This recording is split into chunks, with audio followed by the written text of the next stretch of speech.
We're gonna end up getting in here at 11 o'clock again, and John's eyes are half closed. I don't know how, but he's looking at both of us right now. Welcome to Talk 30 to Me, a show where we talk about the perspective of 30-somethings on life, love, and the never-ending pursuit of fulfillment. My name is Anthony, but most people just call me Turg. And I'm Randy Z. Let's start the show.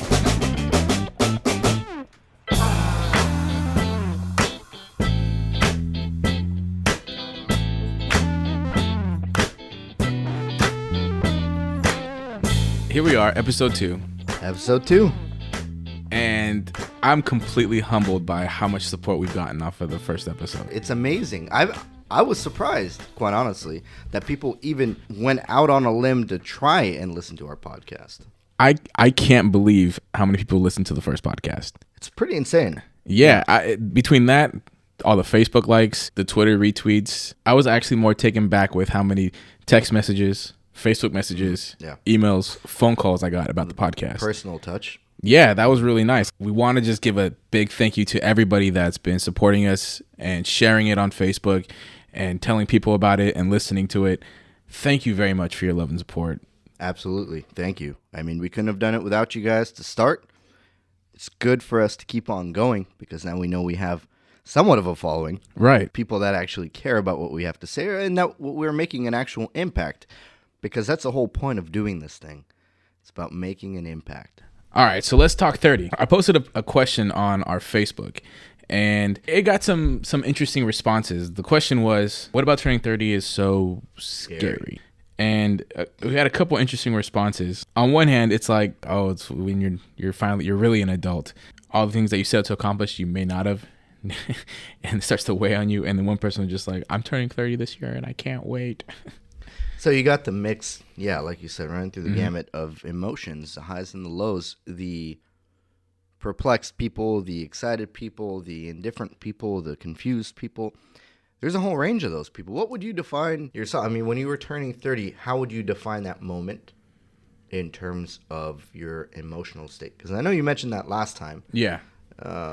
You mentioned that one day you just woke up and you were like, oh, I'm 30. I got to do something that defines my 30s, but you didn't really focus on what you were feeling. Right. I mean, I think I was more along the lines of where you were before you turned 30. And you said, me, I had to remember. You said, it's just another day. It's not a big deal. You're going to reach it, you're going to pass it, and you're just going to keep going. And that's kind of the perspective I had. And then the day I turned 30, I woke up and I was just an emotional wreck. Everything was just kind of setting me off or getting me a little teary-eyed, just like, I can't believe I made it this far. So for you, it was scary. I wouldn't say scary. Surreal? Surreal, yes. Surreal, yes. Scary, no. Did you ever picture yourself at 30? Did you ever think about it like, one day I'm going to be 30? How is that going to make me feel? You know, it's funny because I thought 28 was going to be old. And when I was in college, I thought, the oldest I'm going to be when I have kids or when I stop having kids and being married is 28. The societal ideal. Yeah. Right. How old is too old to have kids? I have a kid. I had a kid at, really doesn't matter. It was 2014, but I don't know how old I was in 2014. Probably 29. 28 or 29. Somewhere around there. I think it was 28 and I turned 29 that year. Anyway, it doesn't matter. Mm-hmm. The fact of the matter is you have a whole lot of uncertainty that the 30s bring along. And I think a lot of our followers represented that uncertainty. It was good to see some feedback in any shape or form. I know one of my buddies actually got back at me. He said, there's no time like the present. And that's really, that is kind of like how I define my 20s. There is no time like the present. Carpe diem, seize the day. Get out there and do what you have to do to get done what you need done. But now it feels like there's a clock. It's kind of winding down, ticking down, and it feels more apparent. Wouldn't you agree? I don't know if it feels more apparent. I mirror what you're saying about the 20s and just kind of going for it. I might have had a little more reluctancy earlier, not taking as many risks as I did as I got older. Which is ironic because in your 20s you mentioned you were a lot more reckless. So explain that. Financial risks. I probably could have bought a house and expended myself way more than I could really afford.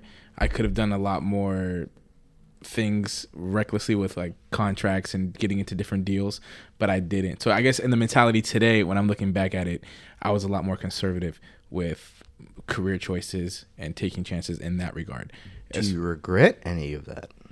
Looking back, has anyone you've known taken a risk and you were like, it's not going to work out? Now you have those, they're moderately or relatively successful? No, I don't think I'm that pessimistic. I'm more of the encouraging variety. Okay.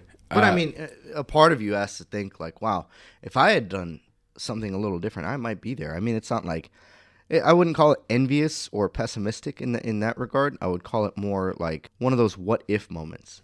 Yeah, I definitely have what if moments. You know, what if I didn't break up with my girlfriend in college?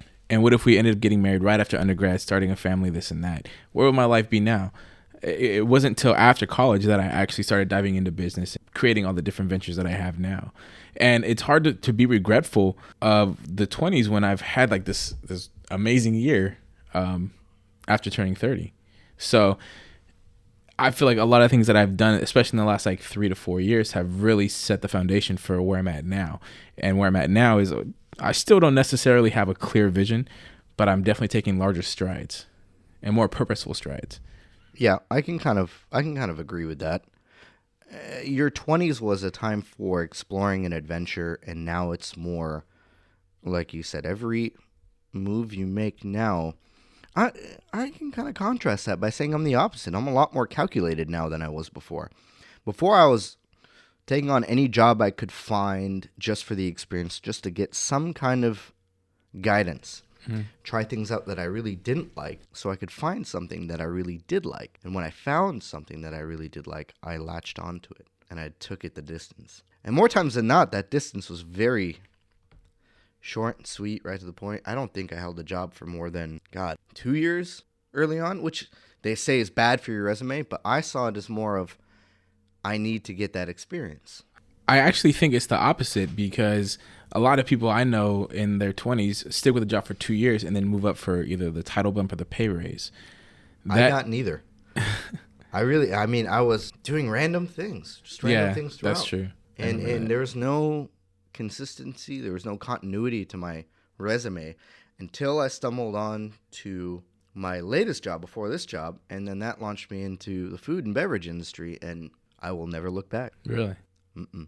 Because like you said, everything kind of builds, but I feel like 20s were so hectic, and we actually graduated in a point of turmoil. I mean, all of our listeners could probably agree to that. Yeah. We graduated at the pit of pits. I mean, dubbed the Second Great Depression.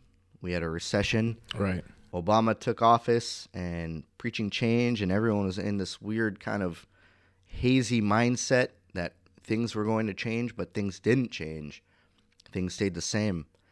And that was the frustrating part, because when I was in college, I was being told, yeah, you're graduating with an engineering degree, you can get $60K starting. Mm-hmm. And that was amazing. I mean, at that point, $60K was a lot of money. Yeah. Now it's peanuts. Right. I mean, it's 10 years later? Yeah, no, seriously. I was the first in my family to go to college. And in doing that, I didn't have this real guidance factor. I was just told, this is what you have to do. This is what you're going to do, really. And you're going to get a better job because of it. You're going to make more because of it. And even after, coming out of undergrad, working where I've been for 7 years, like I'm like barely surpassing where my dad's at as far as like pay rate. And it's a little sad. But then again, I work in education, so that doesn't really pay as well. Yeah, it's a slow climb to the top. Slow climb. Yeah. And that's why I got out of teaching. There's no movement. There's no vertical mobility for your career. Yeah. You got to kind of latch on to something that has, unfortunately nowadays, a lot of volatility, kind of like a revolving door kind of thing, but that opens it up for you to move and move quickly. But then, got to be careful, because your future is in your own hands. One screw up, one misstep, and that could cost you your career. But that's the 30s. And that's why I feel like I'm a little bit more calculated than I was in my 20s. Whereas you kind of contrasted that by saying you're taking a little bit more of that risk. Yeah. I'm scaling back a little bit. So I guess I was reckless in the sense of going out and drinking and just having a lot of fun, I guess we could say. Not caring about the next day. Not caring about the next day, right? Even though, recovery time was like nothing. So I didn't really worry about it. Unlike this past weekend where I went to a wedding where a friend that I've actually known since we were 6, we went to elementary school, junior high, high school. She went to UCR with us. And then when I came over to SC, she went to SC for grad school. So we've been together since we were half of forever. You got history. Right. And then she ended up marrying one of my good friends from undergrad. Okay. Nice. And, next thing you know, you see kids that you haven't seen since you were, at 13, and one thing leads to another, and then you're just hung over, and it's horrible. It kind of becomes, at that point, did it become a dick measuring contest? Like who could drink the most? No, it wasn't even like that. Oh, okay. So you were just doing it because you were having a good time. Just having a good time. I just had too much fun. But the point I was actually trying to make, really, before we got into that, is I was very calculated in my 20s, I think. And now I'm more of a risk taker in the sense of if someone asks me to take on a job or take on a gig and I'm not entirely sure if I can do it, I'm going to say yes, especially if there's money on the table, and I'll figure it out on the way.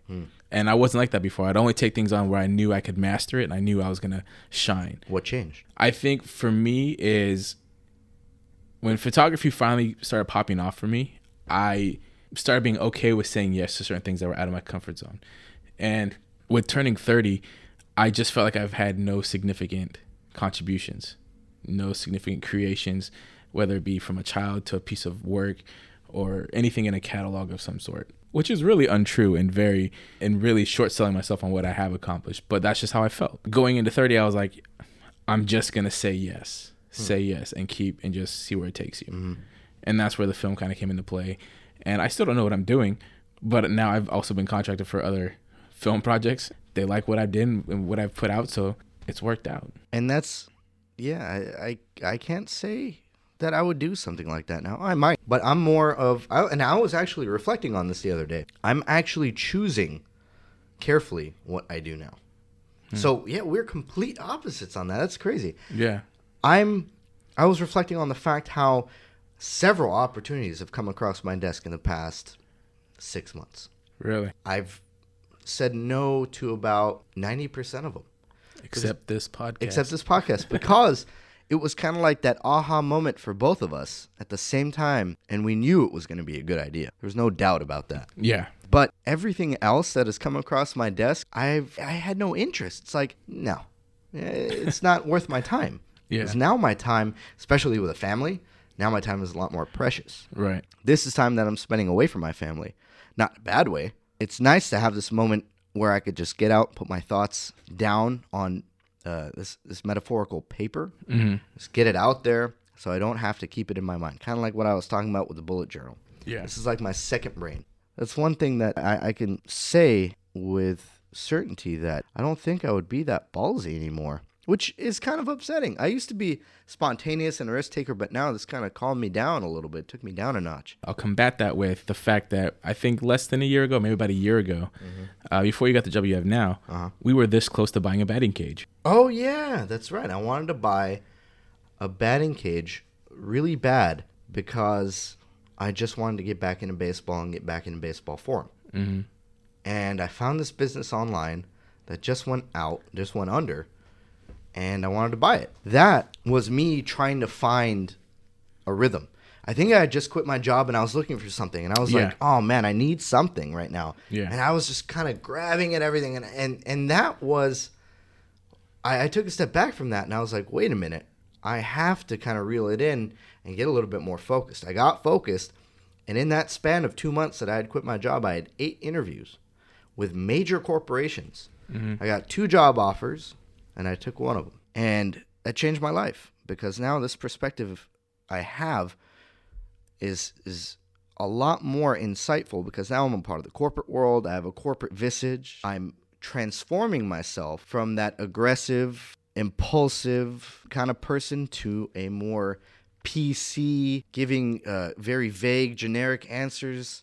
It's weird. I've changed entirely, and it kind of bothers me because I've lost a little piece of myself, a little piece of what makes me me. So here, now I'm on the other end of the spectrum where going into my 30th, I'd say 2 months before that, we had someone leaving the office that was a higher position than I was. And so I wasn't even considered. And I went and confronted my boss about it. How come I'm not being considered for this position? I do all the same functions, this and that. And it came down to, he's like, I would love to hire you. You're the best candidate for the job. You don't have a master's degree, so we can't promote you. And I think that was the turning point for me. Wow. That's when I just said, I was like, all right, well, I'm taking the entire month of July off, booked my 7 one-way flights. Got it. And I was just like, I think that was what put me over the tipping point of like, I did this shit all wrong. I fucked up my entire 20s. I invested myself in this, and I'm getting no return. Now it's on me. Now I have to do this shit. Now I have to slowly wean myself out of this and rely solely on myself. I can kind of see eye to eye with that too. And even my wife and I were reflecting on that the other day. Like, did we do our 20s all wrong? Did we move a little too fast? Because we got married, bought a house, had a kid. All within, God, a year, 2, something like that. Yeah, but that was at like 27 though. That's our 20s. And now those arguably are the golden years. So I'm looking at all my friends on Facebook and they're traveling and all that. The grass is always greener kind of complex. But then I kind of ground myself and I tell myself, wait a minute. I have a house, albeit a mortgage payment, which really sucks. But it's good to kind of have that tangible investment that I can put my hands on and say, I have this. I have a kid. I have a wife, a very happy life. But we're both looking at all our friends traveling and all that. And it's still, we get that grass is greener complex. It's like, what if we did things differently? Not to say that I wouldn't want to have my kid. I love my kid.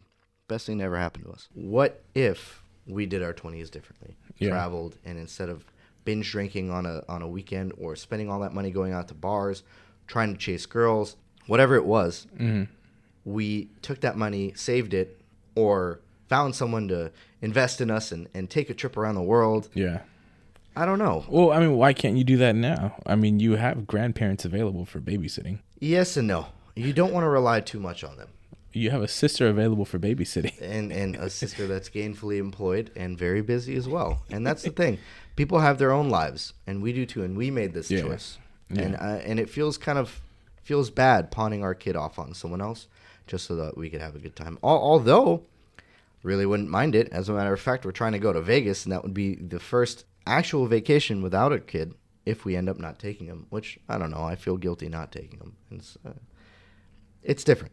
Yeah. Let's put it that way. You got a lot more to think about now. Yeah. I'm over here thinking like, he won't know if you leave him. You're right. He won't. He won't be like, remember that time that you went to Vegas without me, Dad? He's not gonna know. Oh, I'm sure he won't. But I guess I can't relate as well. It's difficult.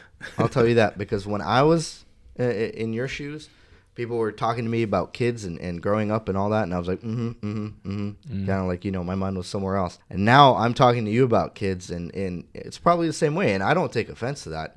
You don't know how it is. I had no fucking clue a year and a half ago. I really didn't. Yeah. And now it's like, now I know. You really hit like this point where you're fucked.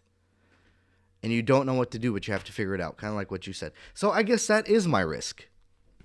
Yeah. Right? I've defined that as my risk. My child was he every day that we are with him, we're taking a risk. Elaborate on that a little more. We jumped into it without knowing where we were going. Mm-hmm. We took a risk. Okay. Right? As parents, trying to care for another being, incredibly difficult. And you have no starting point. There's no book written to define the steps that you take to do certain things that you do. I mean, there are. I was going to say. But not very generic, very vague. Well, let me ask you this. Do you know how old your parents were when they had you? It had to be in their 20s. Yeah. Right. I think my parents were about 26, which was late for that time. Yeah, the 80s, yeah. And I think about where I was in life at 26. And I was like, I was just a baby. How did you do this? How did you at 26 married and had a house and had me? They had no idea what the fuck they were doing. I guarantee it. Yeah, I'm sure. I asked my parents. They brushed it off like, yeah, we knew what they had no fucking clue. And that's fine. We came out fine, I think, so far. Right. We made it this far, right? Mm-hmm. But society has changed. And we kind of hit on this last podcast where we were talking about how society has changed. And the responsibility and the pressure is completely different than what it was back then. Back then, our parents were just starting off. They had no idea what they were doing in life, let alone in family life. Mm-hmm. So to put that kind of pressure on someone isn't fair. So I think society kind of relaxed, and people saw that, you know what? let's have our fun before we get married, because those marriages aren't lasting anyways. All parents got divorced. Everyone, like, 60-something% of families were broken up. 80s families. Yeah. 80s and 90s families. Mm-hmm. There's a high divorce rate, 64%, something like that. Don't quote me on it. That's pretty astonishing. And people kind of saw that, and it woke everyone up and like, well, why the fuck am I going to get married right now if I'm just going to end up divorced? Let me have my fun. Maybe I'll find someone. If I find someone right, I'll settle down. That's the mentality now. Back then it was like, well, we got to get married. We got to have kids. We got to have a house. We got to have a mortgage and all this, because that's what society expects. Right. And now it's at a point where there's this line that you walk, dating at 30 especially, where you don't want to settle, or you don't want to get into the wrong relationship or be with the wrong person for the marriage. But you also have this constrained amount of time if you really want to have kids, because it becomes high risk past a certain age in your 30s. And so now everything is looked at in a microscope. And I had a friend tell me he was dating one girl, and I guess she was getting a lot of, I want to say he was younger, probably like 26, and she's 30, and her parents were getting on her about not having a kid and not being married. And so then she passed it on to him and stressing him out, like, well, where do you see us in like 2 years? Where do you do you think we're going to get married? And this guy, he's not even there. He's still thinking about pursuing medical school and going that route, which is a huge commitment in itself. And this girl is over here talking about, well, no, we need to get married and have kids now. He's like, I barely know you. That's a very good point. A lot of people are placing education before marriage. Yeah. And there is no formula, there's no magic formula for it, but education is a time-consuming process. Not only time-consuming, but financially consuming. If you're planning on getting married and having a kid and going to school, probably gonna have to figure something out. And that's very... Well, I mean, you're thinking, you already have a master's degree, first off. Mm-hmm. And you're talking about going back to school again. To get my MBA. To get your MBA. But the thing that's more important about what we're trying to say is the balance factor, because you work full time, mm-hmm. You're gonna go back to school for the MBA, and then you still have a son that's is he a toddler? I don't even know how old a toddler is. Yeah, anywhere from when they start walking or crawling rather to like 3. Really? Mm. A 3-year-old is a toddler? Mm. Wow. I have so much to learn. You do. I didn't know that until, and I'm probably wrong, and someone's out there listening like, no, you idiot. It's like 2 or 5. I'm thinking 3. But anyway, yeah, you're right. There's a lot more pressure on that. So I feel, and I have friends going through this right now. I have a friend, a really good friend of mine, who just got engaged, and he's getting his master's right now. And I'm thinking to myself, well, that's a lot, that's a lot of financial rigor you're putting yourself through. And now they're saving for a wedding. They're getting married next year. And there's a whole bunch of logistics you have to figure out on your path to getting married. Okay, so they did it that way.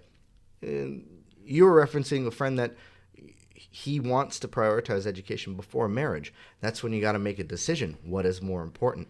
Mm-hmm. And nowadays, it's hard for people to decide, because on one hand, you have your future, career-wise, right? And on the other hand, you have your future relationship and romantic-wise. Okay. Which one trumps the other? That's a decision that's very difficult to make. Because now, like you said, you didn't get that position because you didn't have a master's. Right. Now people need a master's. Yeah. A bachelor's just doesn't cut it because the market's so saturated. Education was so cheap for us than it is now, that everybody was getting their bachelor's. It was like an episode of Oprah where it's like, you get a bachelor's, you get a bachelor's, you get a bachelor's. My only disagreement with that is I don't think it was necessarily cheap for us. Relative to now? Yeah. I mean, yeah, there was a 32% increase the year we graduated. That was ridiculous. Mm. But I think it was more of a social construct of like, oh, you go to high school, you go to college. That's just what you do now. Mm-hmm. You don't go to the working world. You go to college if you want to be something. Right. Or I don't even know what some of the things that teachers or role models that I was listening to were telling me I need to go to college for. I just knew it's a good point. I had to go. Yeah. I don't remember 8th grade or high school. It was just a thing you did. For me, I knew you went to college to be a doctor, a lawyer, a teacher. And to start, I was pre-med. To finish, I was pre-law. dropped pre-law because I was like, fuck this. I don't want to do this. And I went into education. Well, that's the funny part about school. They let you choose whatever you want, but they don't tell you how hard it is from the get-go. Or maybe they do, and you're like, yeah, I can do it. Right. Because I was a standout student in high school. This is going to be a breeze. I'm ready for this. Not necessarily the case. And that's what I'm dealing with now. And that's the sad part about it. A degree defines us. Yeah. And that is the pressure of now versus then. Whereas then you can have a trade, and then by then I'm talking about... So even in the 80s. I'd say anywhere from post-World War II to about the end of the Reagan presidency. You could be a tradesman and be a complete rock star. Knock it out of the park completely. Career-wise, community-wise, whatever you're doing. You're blue-collar hard worker, and you earned your keep. And now you have to have a degree. And which is ironic because those people, the tradesmen, look at the people with degrees as snobby, know-it-alls. Mm-hmm. And I'm getting that a lot at work. Really? I'm butting heads with the older people, and they don't regard a degree as experience. Tell me how that works. I don't get it. But I'm working with a lot of older people. I mean, the distilled spirits industry has a lot of old kind of people that have been doing this their whole lives kind of thing. Right. Very frustrating to work with them because they look at me, I'm 30, young whippersnapper, trying to take my job, which I really am. But I need to learn a little bit more first. Right. And they look at my degree and they're like, well, what do you know? Yeah. You just have a degree. You don't know what you're doing here. But it's different, though, because I feel like of all the degrees, engineering is the most practical, and that's what you have. Mm-hmm. Whereas I'm working in a field that's, it's education, and some, parts of it are counseling, some parts of it are advising. And the new person that came in that had the degree that's higher than me, when that person first started, I was putting out the fires. I was, training. I had more experience in how to manipulate university policy, how to get kids through the system, and be successful with them. And it's just like, I'm training you, and I'm like, I don't have the title. I'm technically your subordinate, and it's frustrating. So I see it on that regard. Right. That's where I'm at too. Where I have 7 years of experience in doing this, and this person comes in and knows nothing, and screwing some things up here and there, nothing beyond like repair. Actually, I'm just that good. That's why it was repairable. I don't know about that one. But it's just frustrating. I see where their frustration is, because they put in the years of work to get to that position. But things change and technology changes, and that's fast, where right? I feel like I said, engineering stays on the. I mean, most stuff that you're gonna learn in school is old. It's never gonna be up to date or advanced technology that you're gonna learn. Except the sciences, those really don't change a whole lot. Sometimes, yeah, that's true. The question now becomes, well, you did go to grad school in your 20s. I didn't. Yeah. But you're going to go back. You're going for the MBA. What's the expectation? What I've done in my short time unemployed a year and some months ago was go on the internet and do an all-out blitz on on people that have the job that I eventually want. So I figured, where do I want to be in 10 years? I said I want to be in operations. What's the highest you can get in operations without being a CEO and running your own company? Because I really don't want to do that yet. I want to be a COO. An operations manager would be nice, but COO would be even better. What do successful COOs have? What is their resume look like? So I Googled successful resumes for COOs in manufacturing. Found a whole bunch of resumes. One thing they had in common: MBA, MBA, MBA, MBA. Harvard, Yale, Harvard, Yale. COOs have MBAs from very prestigious colleges. I knew I needed to get an MBA eventually to move up through the ranks. That is my expectation. I want to be regarded as a company leader, a revolutionary thinker, which I think I am. My company environment right now is very reactive. A lot of things in this world are still kind of reactive. I won't fix something until it breaks. Okay. Because you need someone more progressive in continual improvement. And that's what I'm trying to bring to my company, continual improvement. That doesn't stop with the company itself. It starts with the individual and it perpetuates itself onto the company. If the individual is not a progressive, your company is not going to be progressive because they don't believe in that mentality. That is what I'm trying to do. And we could probably talk about this for a lot longer, but that is the end game of being a leader in a company, to change things, right? To actually put forth actions that make a difference. And I feel as COO, that's where the real impact is going to be, because we're always caught with the whole notion that change comes from the top. Change comes from above and it trickles down. If the top doesn't truly believe in what everyone else is talking about, or what they're talking about rather, everyone else isn't going to drink the punch. Now, my question is, and this is where I'm struggling with grad school, is your degree, is going for an MBA a formality of getting to where you want to be, or do you feel like it's really going to give you some type of skill set or some type of new knowledge that's going to prepare you for that position? I've talked to a good amount of people that have gotten their MBA, and it's split down the middle. 50% of them say that my MBA really didn't give me any real world edge in terms of knowledge. And the other half of them say, yeah, absolutely. If it wasn't for my MBA, I wouldn't have had that competitive edge in terms of the education, in terms of the knowledge. So I don't know. I guess it's kind of a wait and see approach. And I think it all depends on what kind of company you're in. I think if you're in finance and banking, MBA is probably just a formality. I think for something like manufacturing, where I'm trying to go, MBAs are kind of rare, and engineers with MBAs are even rarer. Is that a word? I think more rare. More rare, would yeah. Be the proper. But usage. I wasn't gonna stop you. It's okay. That's fine. That is the edge that I think I have. An engineer with an MBA, with a background in continual improvement, that can really bring that well-rounded portfolio into the fray and say, I can actually make a change because I have that skill set. I think an MBA would definitely help because it adds to my skill set. It gives me that leg up to say, I know continual improvement, I know engineering, I know science, I know math, now I know business. Get me on something that I don't know, and I will find a way to get that information, to get that knowledge. Yeah. See, where I struggle, and I'm sorry for putting this out there for everyone. I can get a free master's degree from my institution that I work at. Fuck you. I know. And I've been there for 7 years, and I haven't done it. And part of it's because I am over the idea of like moving up in education and kind of have one foot in, one foot out, ready to go. And going into entertainment or anything in the arts, really, I question the need or the validity of an advanced degree for success. Now, let me ask you this. Do you feel like it hampers or dampens, rather, your creativity rather than enhances it? Because degrees, in essence, are structured. And you're talking about arts and all that, very open-ended, very free range. What do you think?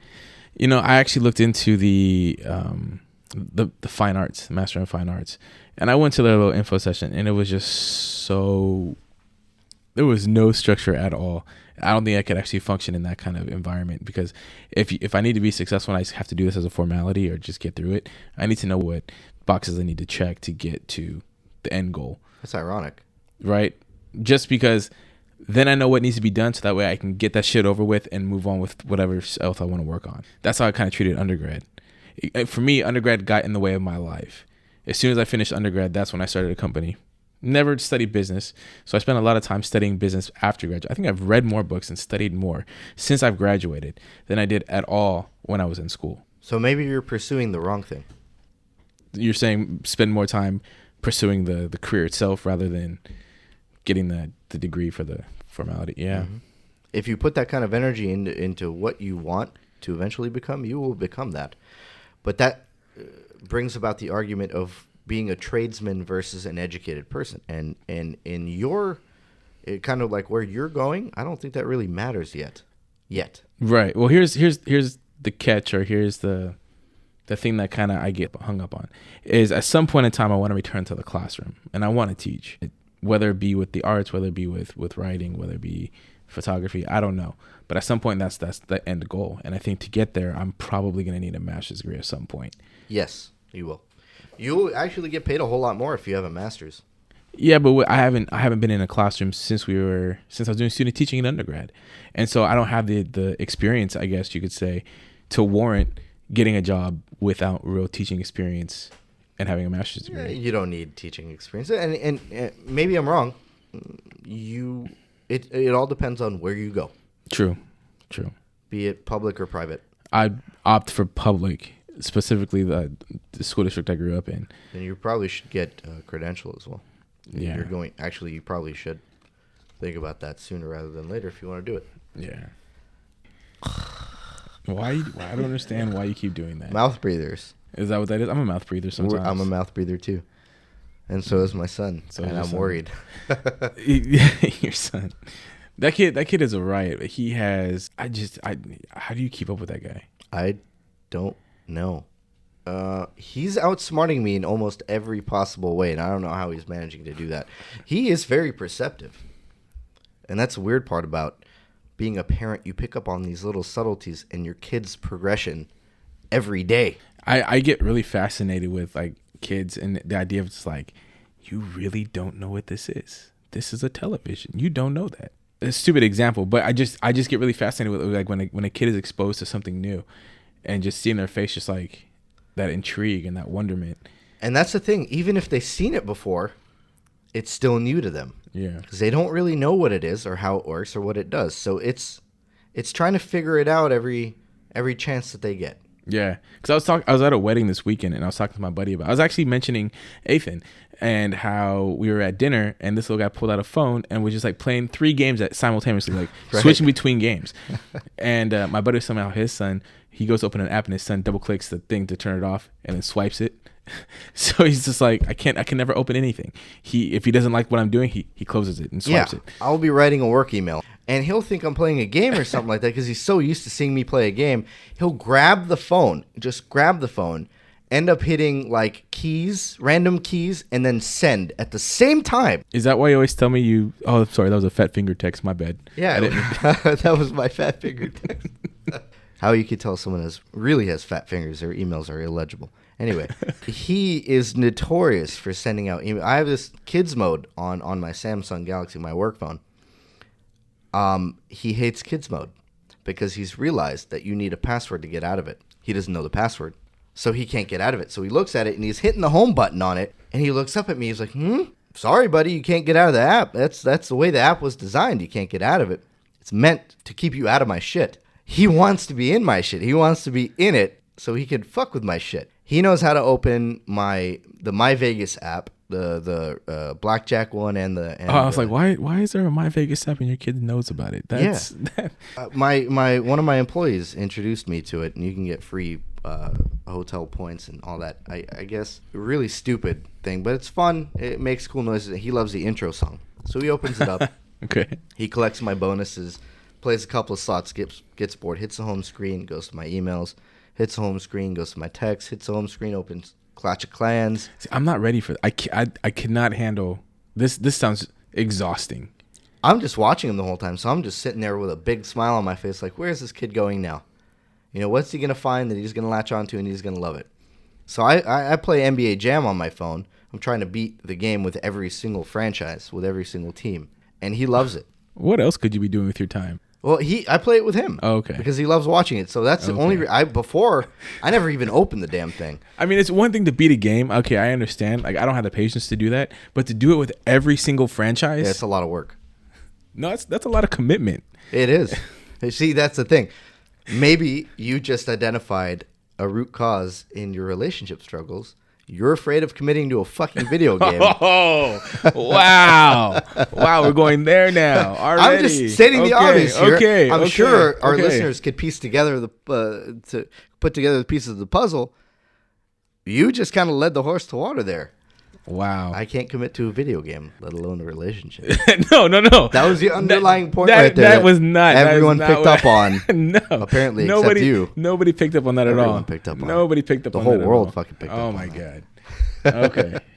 But anyway, getting back to it is kind of exhausting because I have to worry about him dropping my phone, breaking the screen. But he's actually very careful. He's a very observant kid. And I love him for it. But there was this one time where I got enraged. And not really enraged in a bad way, enraged in like, oh, this kid has outsmarted me again. Like, how did he figure it out? I think I was standing in the dining room. He was over in the living room. Right underneath the TV, we have this little stand. And it doesn't hold the TV or anything, but the TV is on the wall. And he's looking up at the TV, and his attention wanders. He looks up at the little thing underneath the TV, and he sees my wife's glasses there, right for the picking. And he reaches up, and I'm like, that's all I have to say, And he looks at me, and he places his hand gently on the glasses. And he's still maintaining direct eye contact with me the whole time. And he starts pulling them closer and closer toward him. I'm like, Ethan? And he stops. And a little smile appears on his face. This little smirk like, do something, motherfucker. Do something. And he knows I'm not going to do anything. Or maybe he doesn't. I don't know. Maybe he's just testing the waters. After that smirk appears, he starts pulling it closer and closer and closer to the edge. I'm like, Ethan, don't do it. And he pulls the glasses off, yanks them off, and starts playing with them and bending them almost instantly. This is like one fluid motion for the kid, all while maintaining direct eye contact with me. Not even engaged in the glasses. Not even engaged in the glasses. He doesn't care what the glasses are. It could have been anything at that point. But that is when it clicked. My kid is an asshole. Well, the apple doesn't fall too far from the tree. And it sure doesn't. Because you are, I mean, we both are. We're both assholes. That's kind of. I had this revelation the other day. Everyone that lives and resides in Southern California is an asshole. Look at the way people drive. If you can't say that the slow asshole in the fast lane or the fast asshole in the slow lane are assholes, then you got a fucking problem. You might just be another fucking asshole. You just might be another fucking asshole. And that's Southern California. I think we all kind of take that on. And I came from Northern California. When I first got here, I was like, God, people are so inconsiderate. And it's only gotten worse. I don't think it's gotten any better. But now I'm in that whole fray. Mm. I've adopted that mentality. We're just all assholes out here. I mean, if you accept it that way and if you look at it that way, it's no problem anymore. I think people are just people. And we're the assholes. I travel out to Kentucky quite often, and God, people in Kentucky are so nice. People on the sidewalk will flag down a car if you look remotely lost, and you look like you're from out of town because you have like Louisiana plates on your rental car. Flag you down. Hey, you lost? As a matter of fact, I am. They'll give you directions. They'll point you to the nearest, watering hole, best restaurant in town. Well, it's funny that you said it because I was in Texas early December, and we called for a lift, me and my buddy, to go to, I can't remember, it was one of the barbecue joints. I think the one from the movie Chef. We wanted to go there. Okay. Oh, okay. And nice. We told the guy, he's like, oh, well, I could take you there, but I know other ones that I can show you. We can just drive by and just look. Because I guess that place like shuts down early because if they run out of meat, then they're done for the day. Makes sense. About an hour and a half later. Jesus, you're paying for this. No, he ended up turning off the app. He's like, I'm just having such a good time giving you guys a tour. Don't even worry about it. We're just going to drive around. And wow, what a nice guy. Yeah, so he took us to like from, I can't remember what it was, but there's this natural pool or this natural springs in the middle of Austin where people can go swimming and stuff like that. And it's across the street from where they hold like Austin city limits. And then he took us like to all the flagship stores of like Whole Foods and a couple other things. He's like told us where all the hip places are to for music, for dancing, from the Dirty Six to Rainy Street. He's like, if you want to go here on Sunday, you'll see Elijah Wood eating brunch every Sunday. What? Yeah, and it's just Elijah Wood lives in Texas? I don't know. That's what I think he said. He said the guy from Lord of the Rings. Uh-huh. It could also be the other one. I don't know. Sean Austin, Steve. I forget his name. I don't know his name, but I know him as Rudy. Yeah, Rudy. I was gonna say I know Rudy might live out there, but anyway, it was people are just so amazingly nice outside of California. Well, that's funny. Texas, I wouldn't imagine. Oh no, being nice. No. Well, I think of Texas is kind of like a rough around the edges state. Them and their really conservative thought, but I don't know. Could just be me. But Austin is also the very liberal part of Texas. That is true. I wouldn't mind living in Texas if I knew a little bit more about it. But how was your experience out in Texas? Good? Oh man, like aside from that little adventure, would you? Oh, yeah, you talking about? Not that adventure. The other one, the one I just told you about. Yeah. Oh no. I don't know what other adventure you'd be referencing, but you could tell me right now. One of the nights that we were out in Austin, we went out to the Dirty Six. I think it was the first time we went out, which is essentially like I guess like a downtown where they shut down like the entire street, so you can just walk across the street to the different bars. Okay. And that's every weekend? I don't know. I think we just happened to get lucky that night. Oh. It was the first spot we went to. I don't remember the name of it. Coming back from the bathroom, we had just ordered food. So, I mean, the night was just beginning. The problem was I was wearing a pair of boots that were a little too big for me. And I caught my foot on the top of the stairs. And I took a tumble down. And I knew I had the presence of mind to know I was like, oh, there's no way I'm catching myself. I just went completely limp and just hit the ground.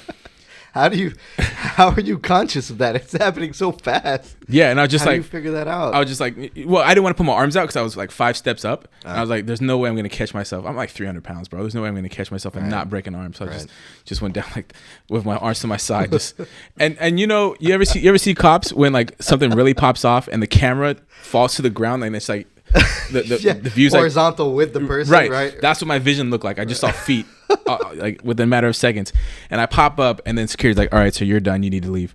And no way. Yeah, and I thought you were drunk. Yeah, were you? I mean, I had like a couple drinks, but it wasn't enough to be like that type of intoxication. You were inebriated. I think that's the word for it. I don't know if that's. Anyway, so you weren't. I weren't. I was not. I weren't. I weren't. I weren't. I weren't inebriated. But I look around and the only other brown face in there was my friend that I brought and his wife. And so I didn't want to be like, how dare you not ask if I'm okay? My elbow hurts. Like, I have a quick question to ask before to cut you off.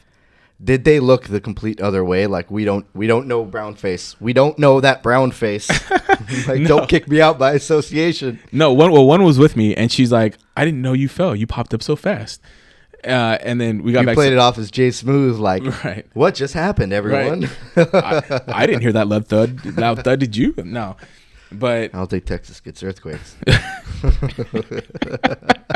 you hear the wine bottles jingling. Bottles fall off the bar. What just happened? I don't know. So we ended up leaving promptly after that moment. Everyone? Yeah. So you pretty much ruined the party. Yeah, we just went right next door to the next spot, though. That's cool. Yeah. So they shut down the whole street. Wow. Yeah. Incredible. But the best thing about that story, though, is I've always wanted a pair of designer jeans and distressed jeans. And I'm a bigger guy, so they don't really make them in my size. Apparently, I not only caught my foot on the stair, but going down, there was like a nail that got caught in my back pocket and had this really dope rip in it. Ah, did it get your ass? No, it didn't get me at all. But I remember throughout the night, I put my hand in my back pocket and I was like, there's a hole. And like, I thought my pocket would have ripped off. But then I checked the next day and it was just this really cool rip. So you have partially designer jeans. Partially designed. I mean, it's enough. They pass. They do. Well, I mean, you're wearing them right now, right? Yeah. Yeah, I think you flashed it earlier. You were trying to show off. You was trying to show off earlier, huh? Yeah. You like my designer Old Navy jeans? They're O-N now. O-N.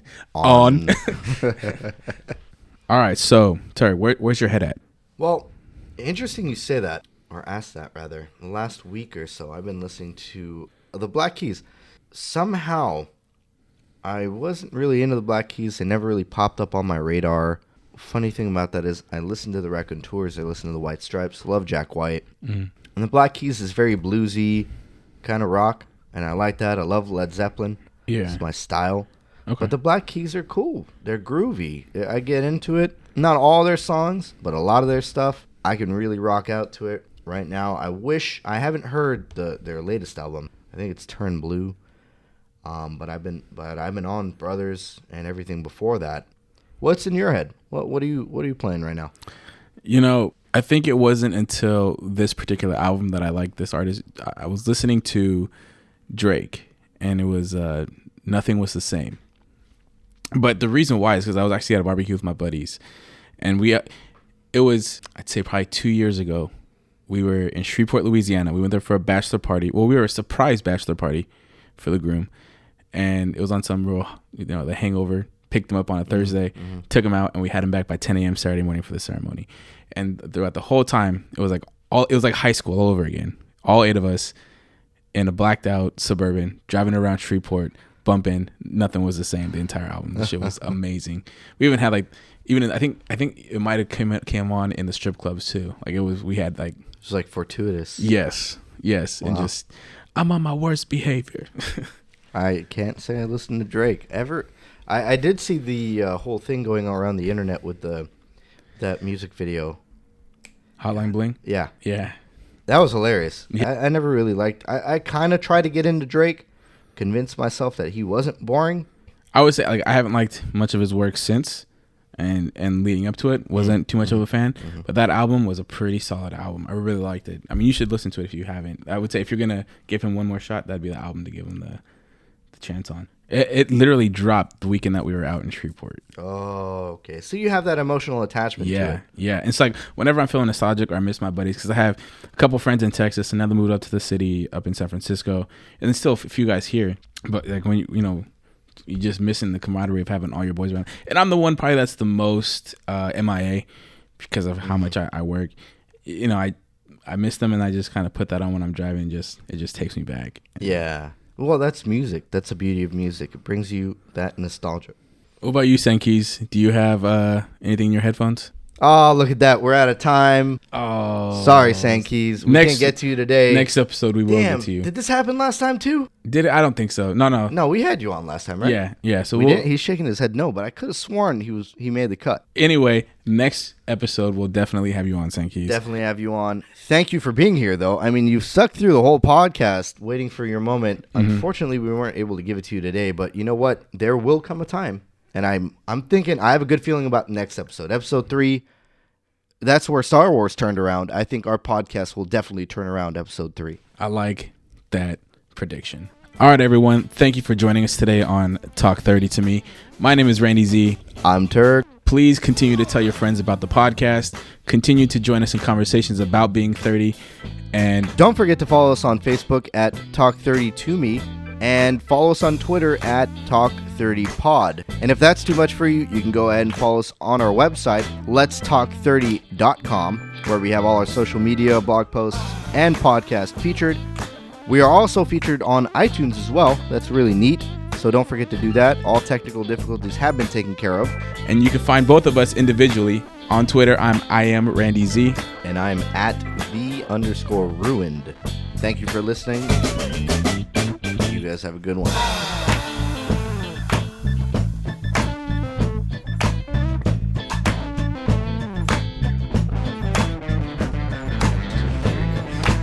I've always wanted to stress jeans. I mean, how did you just even walk into that? Like there's no transition. But, I've always wanted to distress jeans. This is why I can't face them. This is why we have to be facing different directions. I can't look at you. I can't even be serious right now. This is ridiculous. Okay. It's the caffeine from here. Thinking about a cat snorting cocaine. Why? Don't know why. I do not know why. Popped into my head. Figure it out. Okay. Meow. Sorry. I was gonna say this is why he didn't make the first podcast. And he's not gonna make the second one either.